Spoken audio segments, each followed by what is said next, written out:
திமுக யாரோ ஒருத்தரோட போட்டி போட போகுது. ஒருத்தரோ 2 பேரோ 4 பேரோ.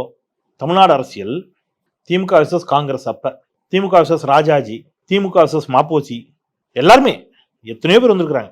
சரியா? அப்புறம் திமுக விசஸ் அதிமுக, சில காலம் திமுக விசஸ் மதிமுக, திமுக விசஸ் கம்யூனிஸ்டுகள் இருந்த காலம் உண்டு. சரியா? எல்லா கட்சிகளும் என்ன செஞ்சிருக்கு? திமுக எதிர்த்திருக்குது, திமுக ஆதரிச்சுக்குது, அது வேற. இப்ப பிரதான எதிர்கட்சி யாரு? அதிமுக. இப்ப தமிழ்நாடு அரசியல் களம் நாம பேசுற இந்த நிமிடம் திமுக விசஸ் அதிமுக என்று இருப்பதாகத்தான் எல்லாரும் நம்புறோம். வலிமையான பிரதான எதிர்கட்சியாக அதிமுக இருக்குது. இப்ப விஜய் யாரை உரிமை கொண்டாடுறாரு? எம்ஜிஆரை உரிமை கொண்டாடுறார். ரைட்.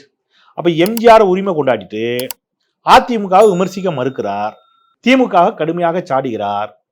அப்படின்னா திமுகவுக்கும் தாவேகாவுக்கும் தான் போட்டின்னு அழுத்தமா சொல்றாரு. அப்படின்னா அவர் யாரை சிறுமைப்படுத்துகிறார்? களத்துல யாரு இல்லைன்னு சொல்றாரு. யாரு இல்ல? அதிமுக களத்துல இல்லைன்னு அவர் சொல்றாரு. அதிமுக ஒரு கட்சியே இல்ல. அதிமுக அவர் சல்லி பைசாக்கு விஜய் நினைச்சல மதிக்கல. அவருக்கான ஆதரவு பெறுகிறத அவர் அந்த இடத்துல சொல்றாரு. இல்ல சார், ஆதரவு புதுசா வராது இல்ல சார். திமுகவுக்கு எதிரான வாக்குகள் அதிமுக இருக்கு. அதுதான் யாருக்கு வரப்போகுது? தாவேகாவுக்கு அப்படின்னு அவர் சொல்றாரு. நான் சொல்ல, அவர் சொல்றாரு. அப்ப இழப்பு யாருக்கு?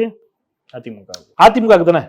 திமுக விசஸ் அதிமுகன்னு வந்துருச்சுன்னா, அல்லது திமுக விசஸ் தாவேகான்னு வந்துருச்சுன்னா, 3ஆம் இடத்துக்கு போறது யாரு? அதிமுக.